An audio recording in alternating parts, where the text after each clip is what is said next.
the Parramatta Cave podcast, proudly brought to you by major sponsor Jack's Pale Ale, exclusively available at Parramatta Eels Club, Shannon Cooney from Glenmore Park Realty, BTZD Clothing, and the official media partner of the Parramatta Cave podcast, the Parramatta Times. G'day, it's Gus Walland here from Gotcha for Life and Triple M. I'd love to invite you along to the Mental Fitness Gym. Go to the mentalfitnessgym.org. That is a place where you can pick up some exercises to build your mental fitness, to work on that emotional muscle, those muscles in your head that are so powerful. Please come and join us at the mentalfitnessgym.org for all that stuff to build your emotional muscle and your mental fitness.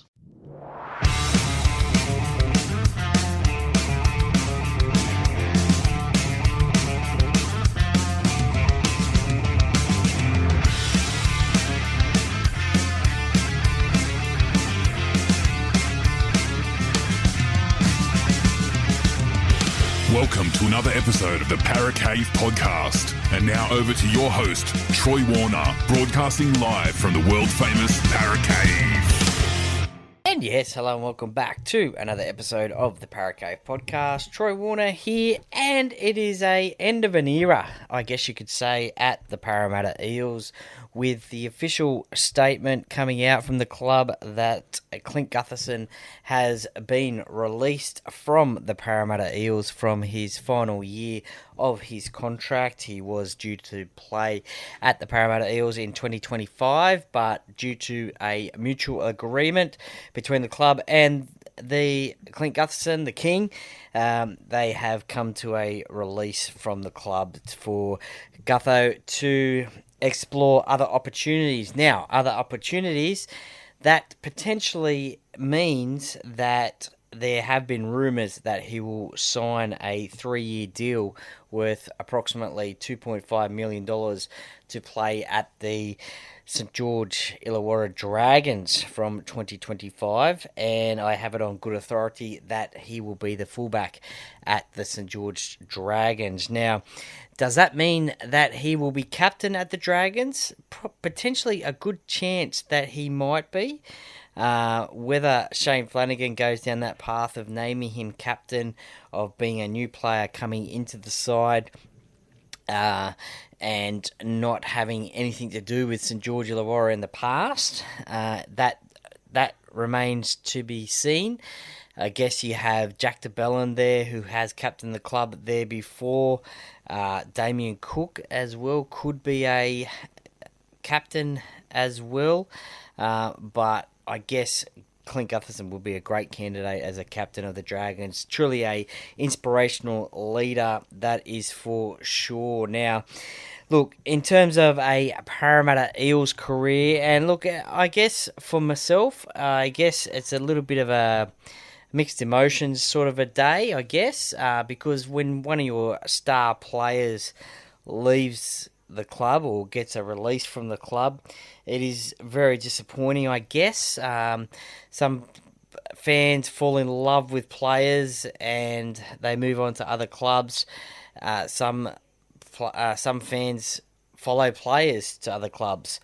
I don't think this will get Parramatta fans to follow the Dragons, but they will certainly keep an eye on his career at the Dragons, that is for sure, if it does come out that he does sign with the Dragons. But that is the hot tip going around town at the moment and has been for a few weeks now. But in terms of the Parramatta Eels, look, Clint Gutherson is Eels player number 776, 206 games for the Parramatta Eels, nearly 100 tries, for nearly cracked the century mark. He scored 96 tries, kicked 152 goals. He kicked one field goal in his career at Parramatta, and his only field goal in his career, I believe, and that was in 2020, and that was against the Canberra Raiders at CommBank Stadium, and that was during the COVID times, and there was only 560 people at CommBank Stadium. It was called Bankwest Stadium back in those days, but it was only 560 people there, and Gutho kicked the winning field goal there. So for a total of 689 points. Look, Gutho is sixth on the all-time para try-scoring list with his 96 tries. He's equal 7th for goals kicked for Parramatta. He's 4th on the table for most points scored for Parramatta. So, look, that is an outstanding effort from Gutho to be having those records there. Some of the other names that I guess you could say for tries scored for Parramatta: Semirad Raja, Micah Sivo, who's also left the Parramatta Eels, Steve Ella, Eric Growth as well. The goals kicked for Parramatta, you think of names like Michael Cronin, Luke Burt, now Gutho as well. 4th on the most points scored for Parramatta. Well, that sort of ties in with Michael Cronin, Luke Burt. The names just keep on rolling off the tongue there. Look, he was also the Proven Summons medalist in 2017. Now, the Proven Summons medal is for the people's favourite NRL player in 2017. So Gutho was certainly a favourite in 2017 to win that award. I think Nathan Highmarsh has won it 4 or 5 times, I think, from memory. But in 2017, it was Gutho's award. He has also won the Ken Thornett medal.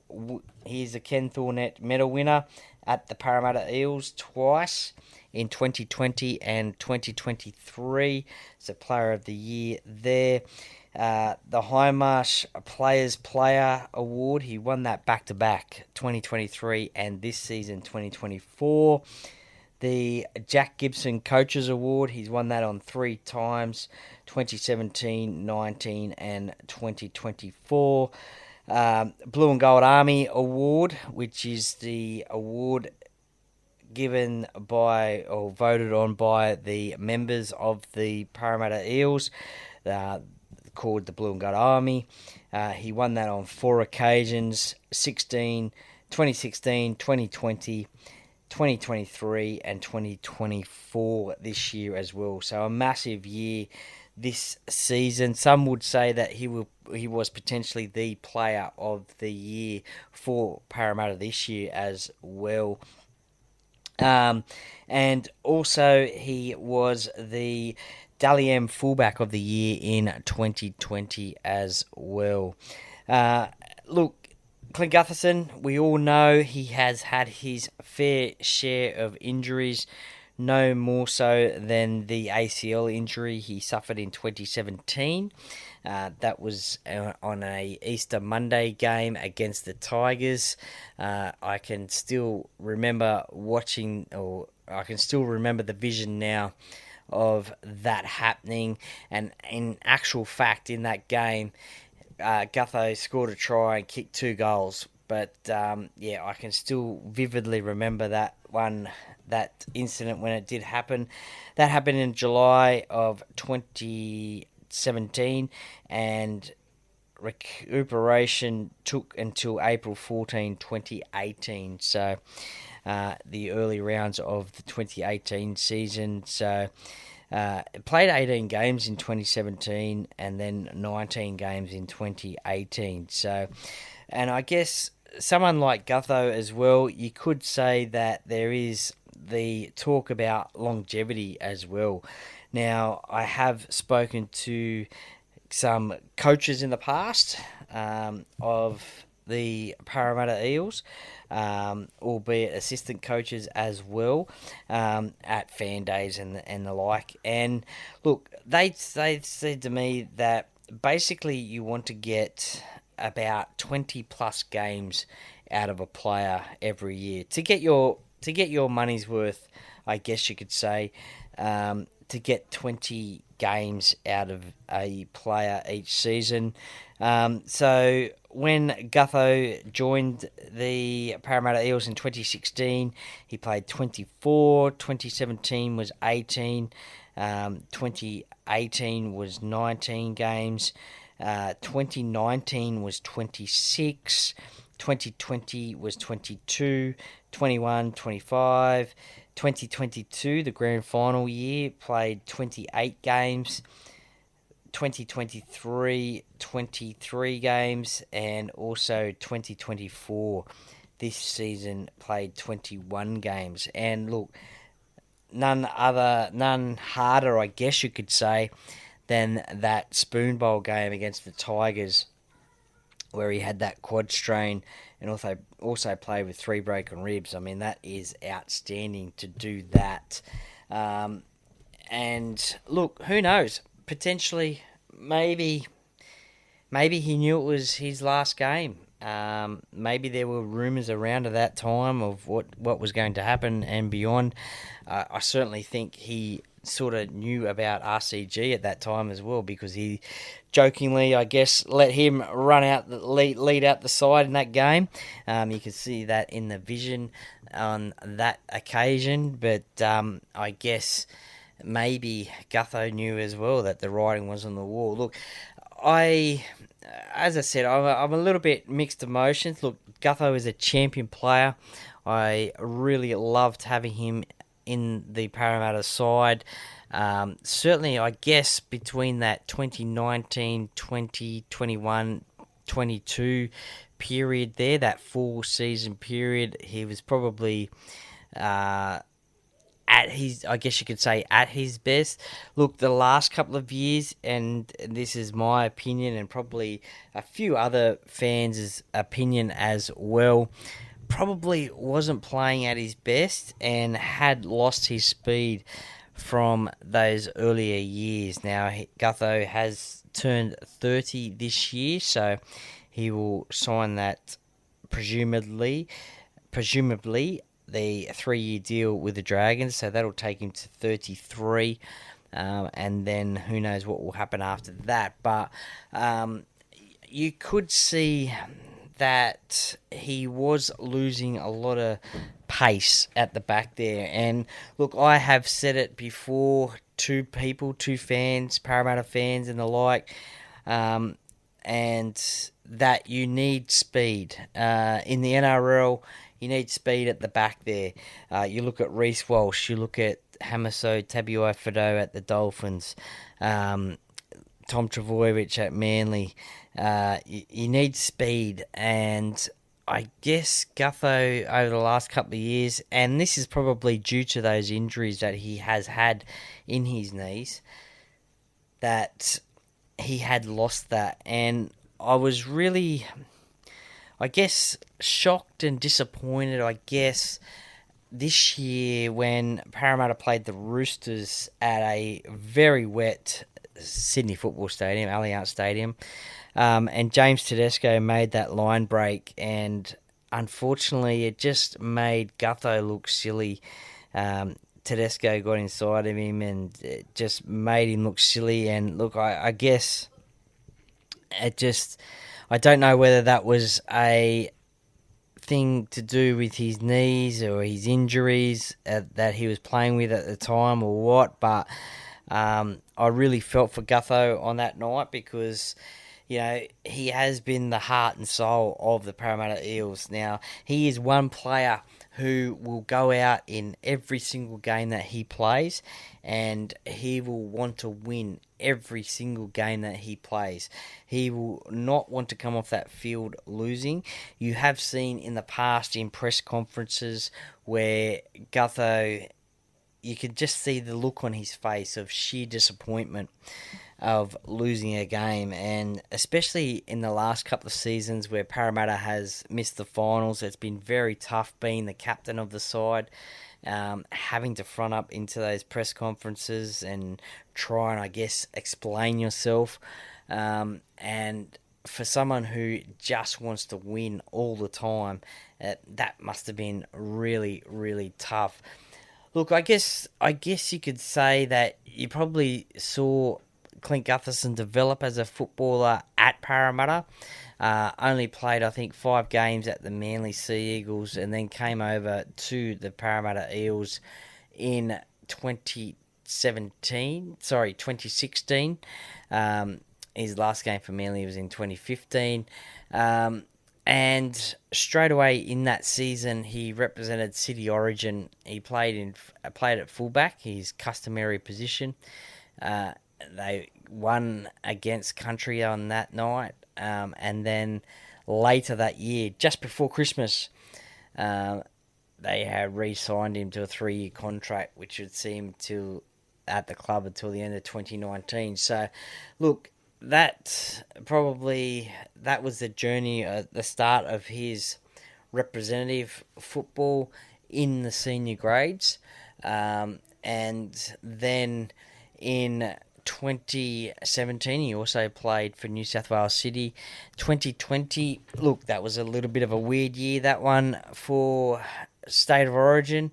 As we all remember, that was the COVID year, and that was the first time ever that State of Origin had been played at the end of the year, November 4, 11 and 18, 3 weeks in a row. And Gutho was centre on that occasion for New South Wales. And then he also played in Game 3 of 2023. He was on the bench that occasion. New South Wales won that game 24 points to 10. So he has played State of Origin football for New South Wales. I do believe also that he has played for Australia. He has made one PM's 13 appearance for Australia. That was back in 2019. He scored 3 tries, missed the goals. 0 out of 1. He only had 1 attempt, but 3 tries on that occasion. 2019, as we all know, that was a pretty good year for Parramatta after their shocking 2018 year. But I guess in 2018, he was co-captain with Tim Manor. And then it was decided that Tim Manor would handle the media duties, and Clint Gutherson would take up the on-field captaincy, which he carried right through until 2024 this season. So a great captain.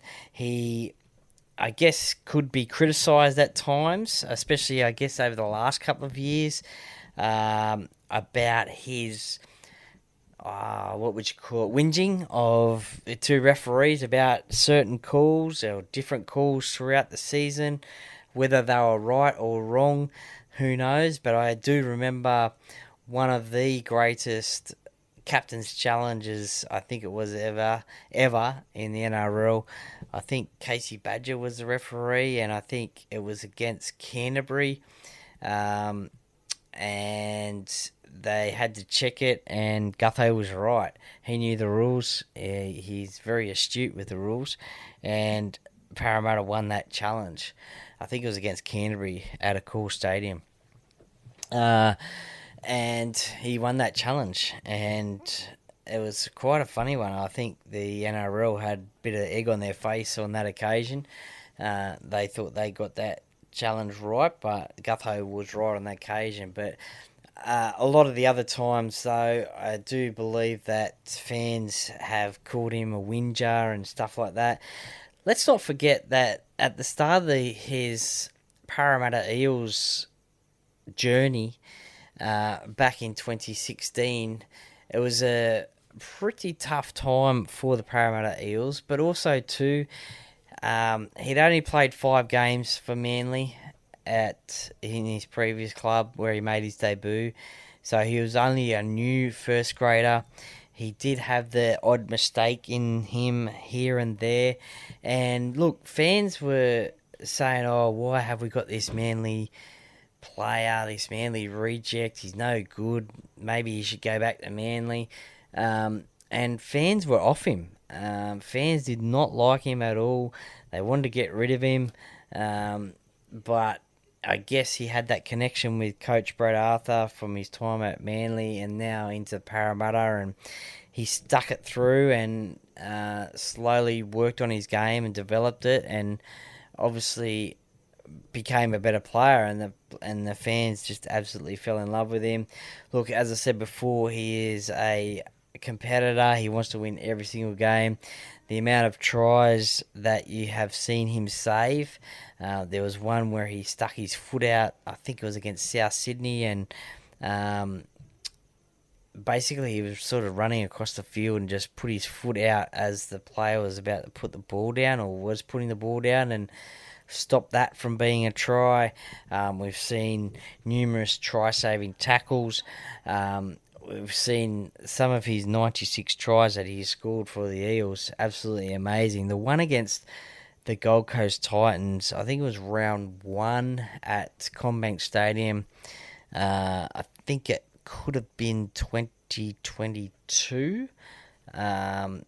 You guys will probably know that one. It was 2022, I think it was, round 1.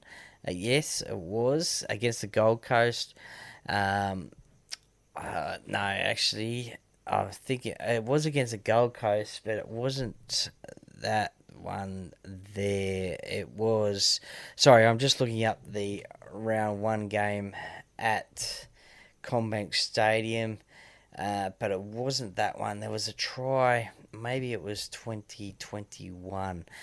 Just bear with me. Just talk amongst yourselves. But anyway, he scored a try against the Gold Coast Titans at CommBank Stadium, and it was absolutely amazing. When you have a look at the replay, it's basically right in the corner of the field. It's basically right at the corner post. You saw him make that run, and absolutely he had no chance of getting that ball down. He had that absolutely no chance of getting that ball down, but he managed to get the ball down and score a try. It potentially could have been... No, it wasn't that one. So he could not have got it any closer to the sideline. In fact, it was, I think it was 2023, round 20. Parramatta ended up winning the game by 1 point. That could be the try there. He did score a try on that occasion. I thought it was the first round for some reason, but it may have been that one there. But look, if you can, check it out on YouTube. Just absolutely no way he could have scored that try, but he managed to do that one.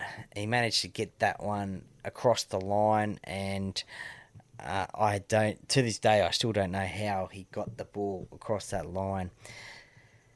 But look, there's been many other great tries that he has scored. There was a day against Canterbury where he scored 2 tries. I think that was on a King's birthday weekend game. That was, I think, 2021, where he scored 2. He scored 3 against them as well in 2023. That was a King's birthday weekend game. So he was on fire that day as well. What is your favourite Clint Gutherson try that he has scored? Goal kicking. Look, his goal kicking is not too bad a record, to be honest. He can kick them from the sidelines. He can obviously kick them from in front. We have known that he has missed a couple that we thought maybe he would have got. I guess that would have been pressure, big pressure, in terms of winning a game. There was a game, I think it was this year, against the Tigers at CommBank Stadium. The Easter Monday clash, he had a chance to win the game 18-17, but missed the kick. I think there was one a few weeks later too, as well, to be honest, where he had the chance to win the game. I just cannot remember. That against Penrith.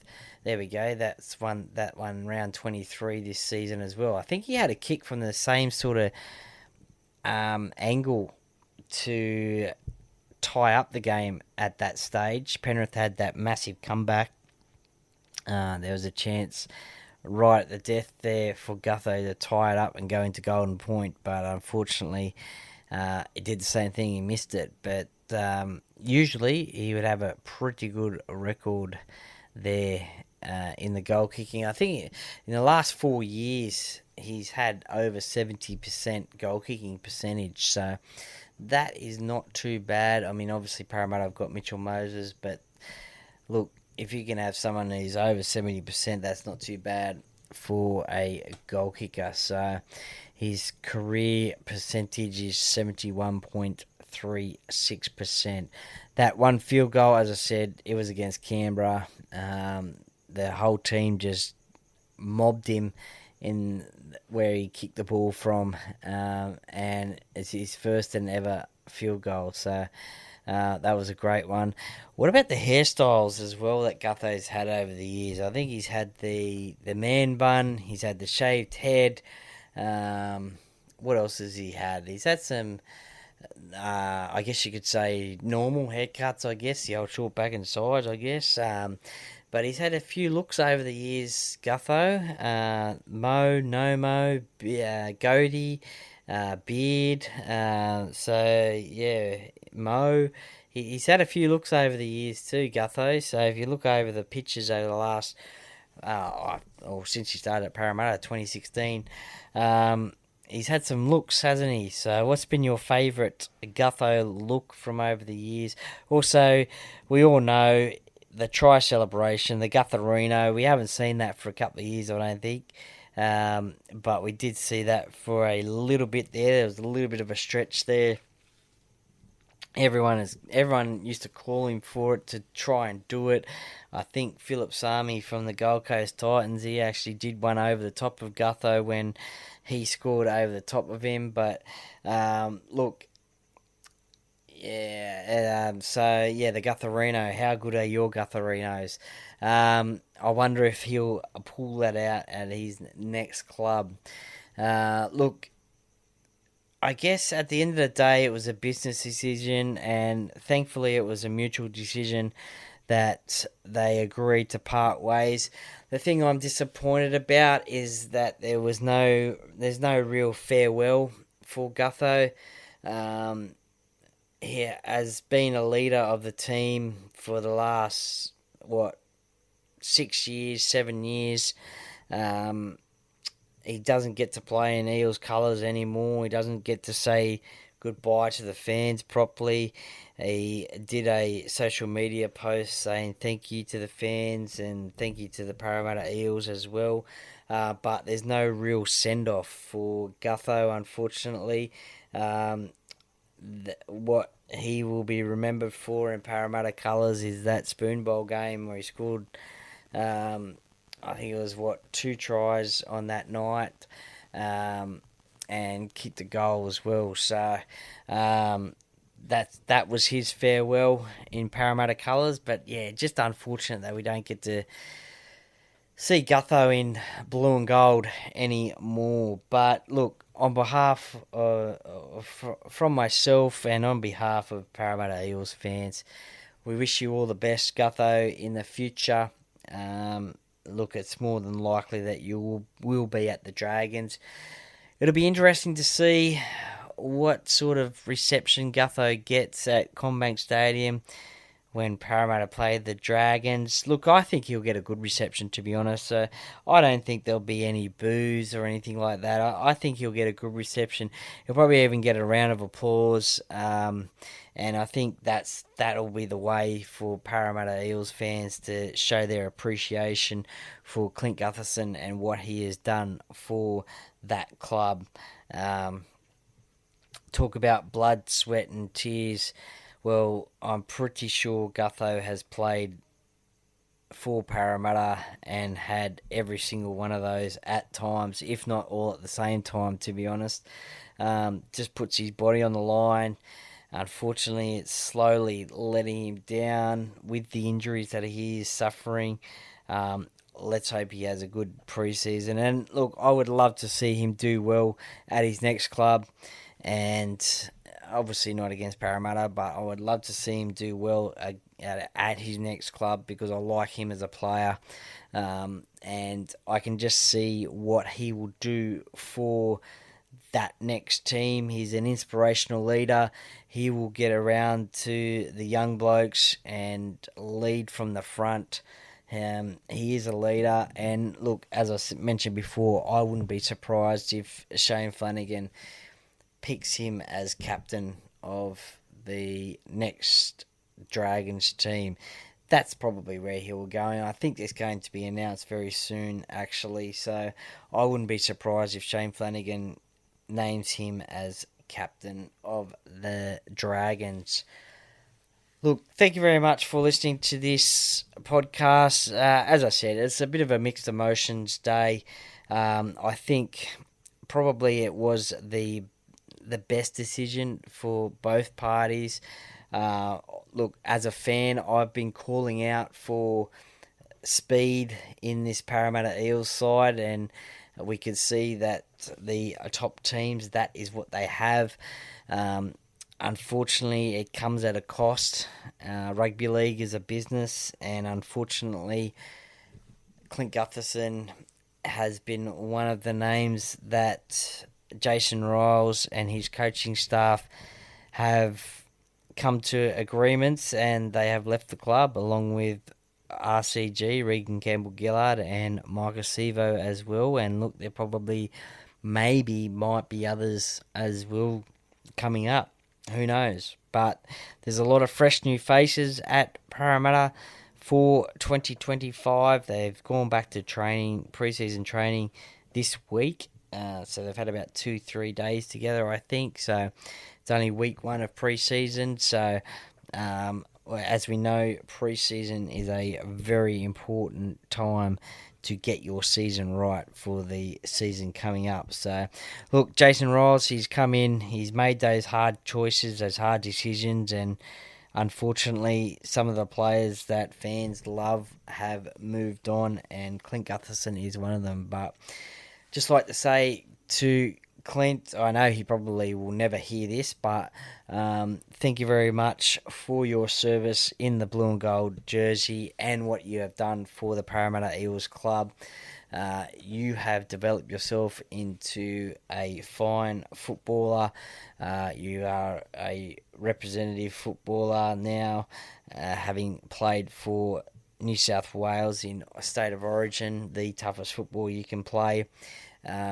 And just thank you for your leadership at the club. You're going to be missed by your teammates, that is for sure, and you're going to be missed by the Blue and Gold Army as well. So, Clint Gutherson, player number 776, thank you very much. I wish you all the best in the future. And to the listeners, thank you very much for listening to this podcast.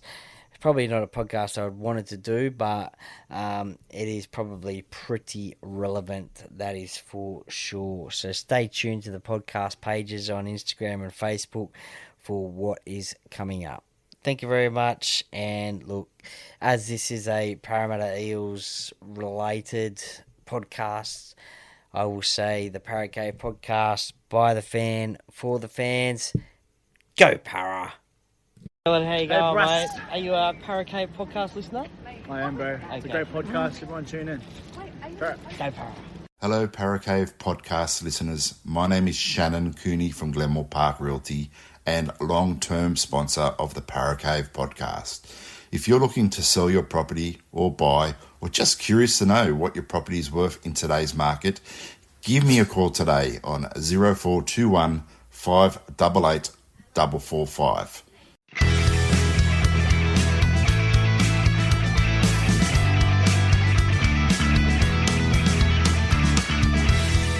Thank you for listening to another episode of the Parrot Cave Podcast. See you next time.